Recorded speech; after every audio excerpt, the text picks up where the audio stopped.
everyone and welcome back to another video. So today we have an exciting video. We have the 2-year update of having Oakley. I am blown away that it's the 2-year update. It feels both short but also feels like forever. I feel like it feels like we've had him forever. But we are doing a 2-year update. I have done these in the past. I'm going to leave the year update above. Be kind of useful if you'd watched that. So I will leave that above. But this is the 2-year on, so we have had Oakley for 2 years. We did a birthday vlog for him, if you want to go watch that. That was his 2 years. Where at like mine and my partner's, we've had him for 2 years. And we're going to do an update. I'm going to talk through a load of things. I know a lot of people are here for Oakley. I understand that. People are here to see Oakley and to hear about Oakley. So I thought I would do a 2-year update video. We're going to chat through some things. Same as last year, I have some notes. This is just a really like rough structure. We're not going to go as in detail as last year. I'm going to try and keep this nice and short and sweet. There are some things we're not going to talk about, but we're going to go through it. So let's bring him in, shall we, if he will be calm. Okay, come on. Hey, come on. Up. Yeah, baby boy. So this is Oakley. He is 2 years. If you are new, you're working Cocker Spaniel, aren't you? And you're ginger as heck. Yeah. So, I know. Like I say, he is 2 years old. Was he sniffing his bits there? He is 2 years old. He is from a working background, so he is a working Cocker Spaniel. He is, I'm trying to think of other things to say. He's complete, so he hasn't had his bits done. He is a pain in the arse. He's a cuddly boy though. He's not a cuddly boy. He's He's the opposite of a cuddly boy. He's soft, but he's not a cuddly boy. So if you are new, some background around Oakley. Like we've just had this discussion, he's not a cuddly boy. Oakley likes to be touching you, but he will not cuddle you. He will not stay still, he will not cuddle. You'll notice as I'm doing this, he will move about, he will not settle on you, but he likes to be touching you. His favourite place to be is between your feet. And he will just curl up into a wall, and that is where he will stay. He's a bit of a crazy boy. Everyone who meets him, oh, that's lovely. That's lovely. Everyone who meets him says he's mental, and that's even in comparison to other cockers, right? My partner's sitting here. I'm going to look to him for confirmation a lot, because this is also his dog. Yeah. And yeah, everyone who meets him says he's absolutely mental. We had a friend over yesterday who sees him probably the most regular out of everyone apart from my grandparents, and even he keeps saying, God, he's such a strange dog, isn't he? Because he's just freaking mental. He is the epitome of a male Cocker Spaniel, and then even more crazy, aren't you? So yeah, this is Oakley. Anyway, let's get into the update. First thing I'm going to say, and if you're subscribed, I'm sorry for you hearing this so often, but it's just for the people that are new, is if you disagree with anything I say, and if you leave a mean comment, it will get deleted. This is because I have had a lot of turmoil, hate, whatever you want to call it, for the stuff that I have put on the internet about Oakley. People don't agree with the way I've brought him up, and people were mean about it, and it was a very, very rough time for me with it, because I got so many nasty comments, like really nasty comments, and it was a tough time. So my coping mechanism is I delete them, because I don't want them to be there. I don't want to reread them. I don't want to look at them. I don't want to feel bad about the way I'm raising Oakley. So if you leave anything nasty and you're like, where's it gone? I have deleted it. I will have read it. So please don't think that I'm trying to like not listen to you or curb free speech or whatever. But it is my channel, and I don't want to obsess over these comments. I'll have heard it before. That's all I'm going to say. Okay, right. I don't know how to start this. This is very so let's go through like changes since last year's update. When I filmed year 1 update, we had just moved into this house, and things were kind of like up in the air with how Oakley was doing, because we'd literally only, have you seen how he's lying? He's just settling on me. This is mental. He does not do this. Anyway, we just moved in. He hadn't had a chance to settle or see how he is, but since then, I will say, being in this house has improved the Oakley situation so much, like so much. He is such a happier dog in this house, and I know that's probably like a timing thing, like it's probably just, oh well, at least turned a year, so a lot of problems have disappeared at the same time, but it's so much better. He has so much more room to move around, he's happier here, do you want your rabbit? He just seems so much more settled here, and I'm sure it's gone in hand with some training that we've done as well, but he just seems so much more settled. He will settle in his bed, he loves being able to just go outside.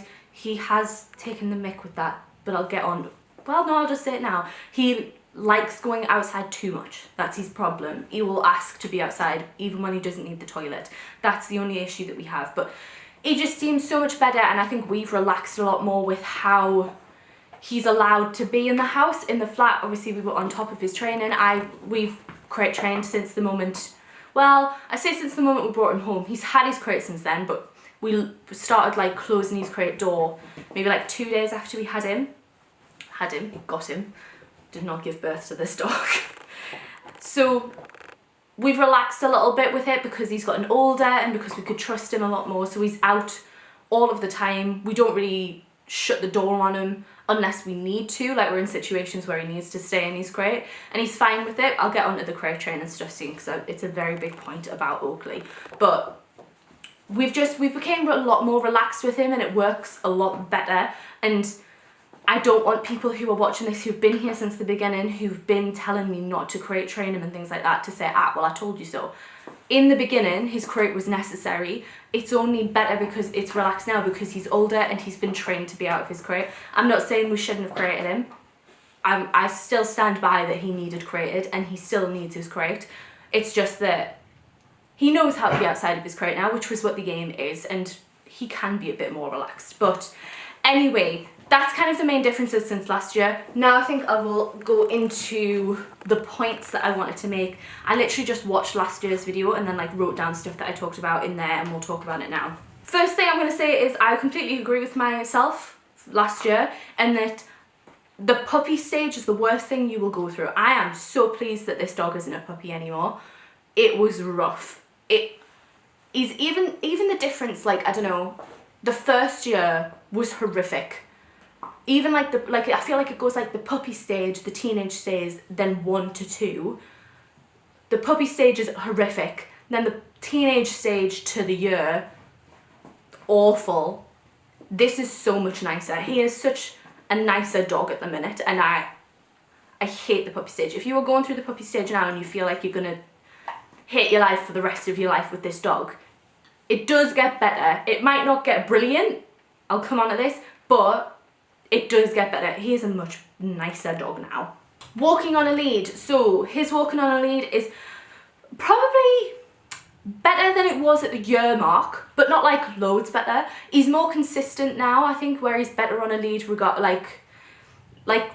not regardless, but we have a lot more good sessions than we do bad sessions, and at that year mark I was saying he was good at walking on a lead, but it was still stressful. Like one session would be good, one session would be bad, one session would be good. He's pretty consistent now. He still has problems, he still has to have treats, which I'm happy with. He's still only 2 and he's a cocker, and like I said, he is absolutely mental, so walking on a lead for him is very, very difficult, and he does well. It's the type of thing where if we don't do it for a few days, the first one's rubbish. Like it has to be one of his more consistent trainings, I would say. Otherwise, do you want to come up? Hey, okay. Otherwise he just forgets what he's doing. He gets too excited. That's his main thing, is that he gets too excited with it, to the point where he's just like, yeah, and starts like jumping on his lead. But he's getting better. I could walk him in a quiet place if we'd been doing it consistently, but if we take time off and then I try to get him to do it, it is a bit of a nightmare. I still wouldn't like to do it in a busy place, but it's getting there. I would say he's better than a lot of Cocker Spaniels that I see regularly out and about, but he's still not like a perfect walking on the lead type dog. One thing I will talk about with lead stuff is that Oakley is still on his long line. He isn't allowed off lead at any point. And I think this probably stems more of a me and Jack thing rather than an Oakley thing. His recall is good. It's the same as the walking. If we don't practice recall for a little bit, it gets worse. He's chewing on a rabbit that has no stuff in him, by the way, and that bit is the inside of it. We do keep checking it. Please don't panic thinking he's going to swallow any of it. he is fine. It's the type of thing where if we lack with the training, he gets rubbish. So it's really important to keep on top of it. But I think we're just scared of letting him off lead now. I wouldn't have him off lead in the woods or anything like that because he freaking loves the woods, and his attention just goes off us in the woods. It is something that we need to work on this year. But if he's in a field, he would be fine, we think. It's just we're really, really scared about him going off and then not coming back. It's definitely an us thing. One thing that we have actually changed is we're going back on all of the stuff that we said we wouldn't do, and we are actually now starting to use a harness and a flexi lead. But let me talk about this more because we are using them in a different way. So if Oakley is walking on a heel, he is on a collar and a normal lead. It's like not a flexi lead, it's just a normal lead. If he is out in a field, he's on his long line. The problem that we were having was the woods or like hikes and stuff with the long line, because it was just getting tangled on everything. If you use a long line, I'm sure you know what I mean. And he absolutely loves the woods, and me and Jack love the woods as well. Like, that's the issue. We want to be able to go to the woods and take him for a walk. We want to be able to take him on hikes. We want him to have the freedom on that, because he's not ready to walk on heel in that environment. It just wouldn't work. It would be really, really stressful. And one thing as well that I think that I've prioritised from year 1 to 2 of having him is my mental health, because it was just horrific. Like, having such strict rules for him is really, really, really tough. And I'm not saying I don't have those rules now. I 100% do. But instead of me being stressed on every single walk, now that he has those foundation blocks of recall and being on his long line and knowing how far he's allowed to go and knowing what tension on his collar means and things like that, we've decided that we need to have a way of walking him in those places that we can also enjoy ourselves, because I haven't enjoyed a walk in 2 years now. So this is a very, very new thing. We literally got his harness a week ago. So this is very, very new. We don't know how it's going to go, but we are going to start putting him on a harness for wood walks, because we would put him on a flexi line and just on his lead. But because there is constant tension on a flexi line, we don't want that, because then he's not going to understand that the tension on his collar means that he needs to come further back into us, because we don't want that. We want him to be able to go off. So we've got the harness so that he doesn't have that tension on his collar, and the harness that we've got is a back clip. So it means that we can have him on his flexi lead, because then we don't have the trailing long line and it's getting caught on things, but he can still have a bit of freedom and go off. It also means that he can't go as far. This is a bit of a funny one, because we are thinking about maybe buying a longer flexi lead, because we want him to be able to go further than I think the one we have is what, 10 metres? Roughly, do you think? 5? 10, I think. It's not that long. And the long line that we've got, what's that? 15. 15? It must be 5. It must be 5 15, then. Yeah. I think it's 50 feet, isn't it? The long line. I'm sure it's very long. So we want him to be able to go further, but we don't want to buy another flexi lead, because the goal is to have him off lead. But we've got the harness and the flexi lead, but we're not using it in a way of walking in a heel or on a long line kind of thing. It's a very specific situation where he's going to wear that. He'll not be wearing it for heel walking at any point. We're hopeful for that. We are going to try it. We've tried it once in a local woods. It went all right. He's not used to having that boundary. If he's off, like if he's like off his heel, he's used to being able to go a lot further, so he kept like getting to the end and then like having to come back. But that's something he'll learn. We're hoping this weekend we're going to go to the Lake District and do a hike, so we can see how he is with it. But yeah, we're going to try that, give it a go. It feels wrong, because every trainer's like, don't use a harness, don't use a flexi lead. But in this situation, I think it'll work better, because he's not practicing pulling on his collar. He doesn't have that tension. And like I say, I would really like to enjoy walks with my dogs again. And I know that that's going to like conflict against what some trainers are saying, but I'm sick of not being able to walk my dog and feel happy on it. So that's what we're doing. The poo eating, that seems to have gone, right? We've had one instance of it in the last year. One, maybe more than one. We've had one instance of it within the last 6 months, and I don't know what happened with that. Can you remember why he picked it up? No. It was so strange, but his thing now is he smells it and wheezes on it, and that is so much better than what he used to do. We did a lot of training for it. We did it so when, like, if he saw a poo, I'd recall him on his name, not his emergency word, and he'd get a treat.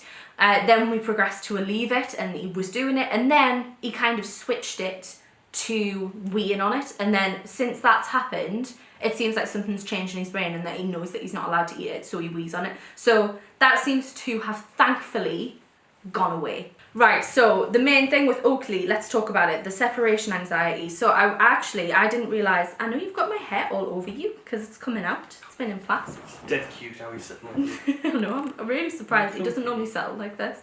Anyway, when I rewatched that year update, I said that I wasn't sure it was separation anxiety. I'm 100% sure it was separation anxiety. That trainer who said that they thought he was just being bratty in his crate, I think was 100% wrong. It was the start of separation anxiety, and because it wasn't just crying in his crate, he was following us in every room. He needs to be touching us at all times, as you can tell. He, like, even if he wasn't up, he'd be sitting down waiting for me to get up. He doesn't like it when we leave the room. He didn't like it when we left the house. It's 100% separation anxiety. And can I see that? Can I see? Drop. Good boy.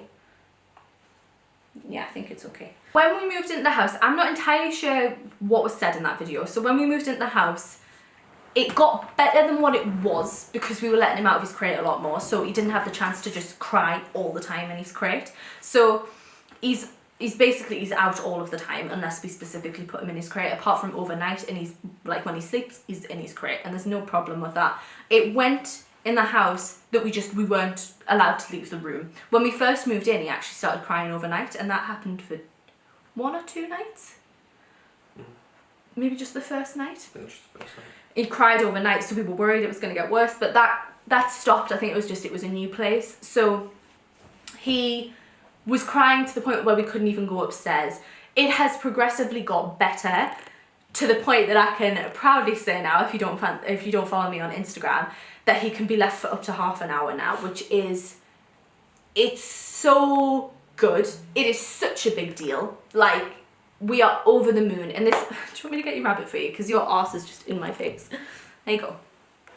And this is actually quite a new thing. We didn't do proper training for it for a long time. We would do it half-heartedly. We'd do it maybe like once a week if we remembered, because it was the type of thing when me and Jack struggled so much with it, we kind of just lost hope and we were just like, fuck it, we're not going to bother. And it was the type of thing where it was like we tried to leave him for like 2 minutes and he couldn't even make it past the 2-minute mark. So it was just really disheartening. But the thing that kind of changed it for me was that in the new year, Jack might have to go away for work for a week, and I was like, I can't be stuck in the house for a full week without being able to leave him. So we need to start doing it now. So come January or February, whenever Jack has to go away, I'm able to leave him to like go to the gym or something like that. Not just that, because it is horrific having a dog with separation anxiety. It's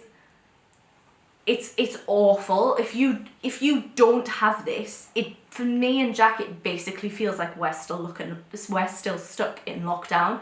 We can't leave the house unless he goes somewhere else, and he goes to my grandparents, who are a lot more relaxed with their dogs, and that's completely fine. That's their right. That's their dogs. But it also means that they're a lot more relaxed with him, which we don't particularly like. We want him to be able to maintain the same rules that he has at home anywhere. And it's very confusing for him that he can do stuff there that he can't do here. So we don't particularly like him going there. But if he doesn't go there, we cannot leave the house. Or it has been like this. Like, I'll explain how it is now in a second. But it has been that we can't leave the house. We can't go out anywhere together. Pretty much anything. The only time that we give him to my grandparents are if we are travelling, or if we have to work together in the form of going up to the van to do a clean. it's awful.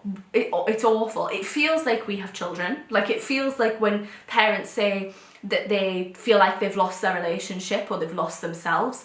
That's what it feels like, because I can go out by myself and do things, but only if Jack's here. If Jack's not here, I can't go out. Like, when Jack goes to work, I'm here all day. And then the same with Jack. If Jack wants to go out, I've got to be here. And then together, we can't do anything. So it is awful. And I know some people are probably like, well, why haven't you been working on it the entire time? It's because it's so disheartening. Like, it's awful to go through it. So we needed it to change. We tried over this past year to get a trainer involved, but it's just been awful. Like, trying to find a trainer it just hasn't happened, because the ones that when we were looking, I must have emailed about 10-15 trainers. I had 2 that got back to me. Some of them just didn't, like, the majority of them just didn't even respond. And then I think actually 2 got back to me and said no. Okay, up. Good boy. 2 of them got back and said no because they were full, or that I think one of them said that they were going into hospital, so they couldn't take anyone on at the minute. The other one, it was just a back and forth email for ages, and then it never got booked in. It was awful, so it had to have just came from us. But it seems to be working, because we have recently started making sure that we're doing it more often, and it's gotten better. I think the things that have been very influential in being able to leave him is being able, when we're in the house, when we are in the house, leaving him in this room, but he can still hear that we're here. I think that's really, really key. I think the other thing is using his food rather than a dentist stick or a Kong, like all the trainers say. Up. Do you not want to come up? Up. No? Okay. Because all of the trainers say use a Kong, use like a puzzle. Oakley lasts about 2 minutes with that. Like, and he's even not that interested in his Kong anymore, but I can't remember the last time we've used a Kong. I don't think they're frozen.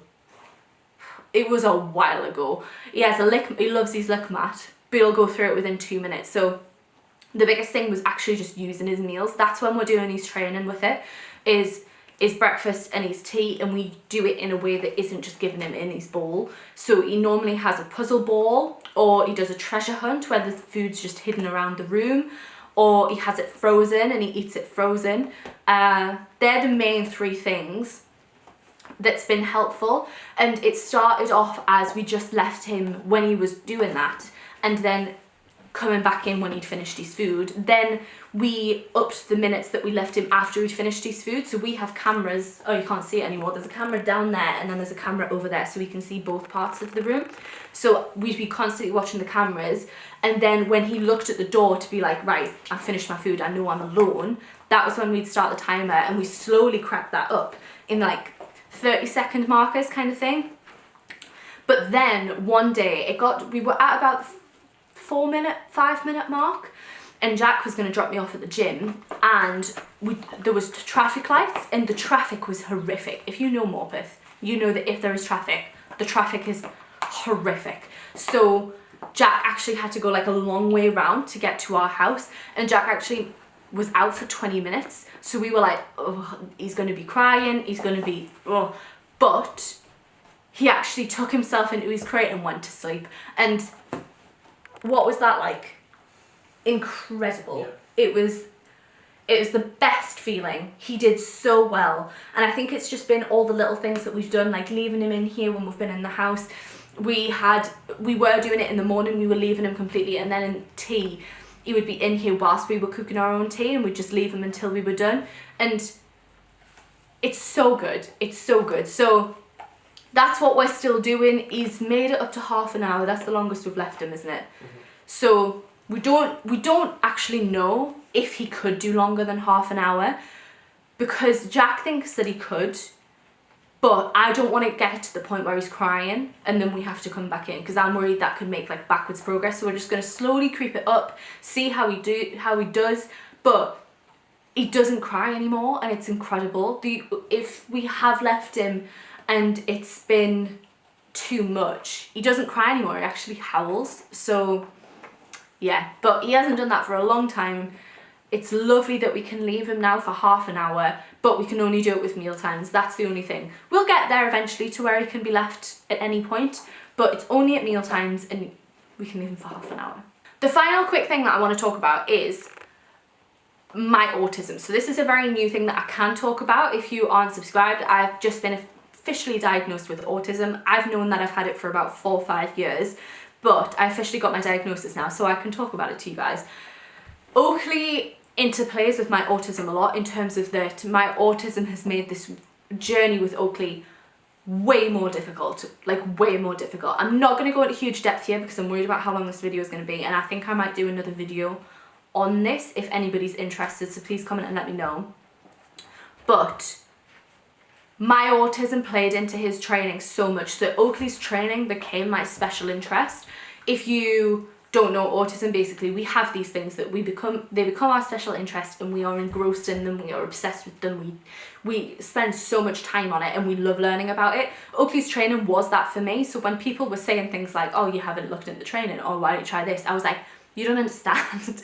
I've spent so much of my time looking into the training of like dog training, so that played into it. But then also I really struggle with communication with humans, never mind dogs. That played into it, and it's made this journey probably a lot different than what it would for neurotypical people. And I just wanted to highlight that, because when I was having a tough time with it anyway, that hate came and that made it even worse. And I don't know what my point is in this video, apart from I just want to say that my autism has made this different to what neurotypical people might have found it. So if you're watching this video and being like, oh well, I've not had any of these issues, that's great and I'm so happy for you, but there might be reasons why you haven't had that issue, but I have, and it's made it a whole lot more personal, because it took up a whole lot of my headspace, and it made my journey very different to what it might have been for other people. Anyway, if anyone's interested, I will do a full video talking about that, because there is a whole load of things that came into play with it. But yeah, that is going to be it for this video. I think I've covered everything that people would want for an update video. Anyway, if you have any more questions, please let me know. If you'd like another Q&A, because I haven't done a Q&A since I think it was like, I did a Q&A video like 2 weeks after the year update. So if you'd like another Q&A, please comment and let me know. I've mentioned it in the last video, but just in case you didn't see that, I have changed my anonymous link in my description box to a Google form, because Crush Ninja just stopped working. So if you want to submit anything, request anything anonymously, or ask the question anonymously, there is that option. And if you've recently put one in and I haven't addressed it, it's because I can't see it anymore, so please resend that into the Google form.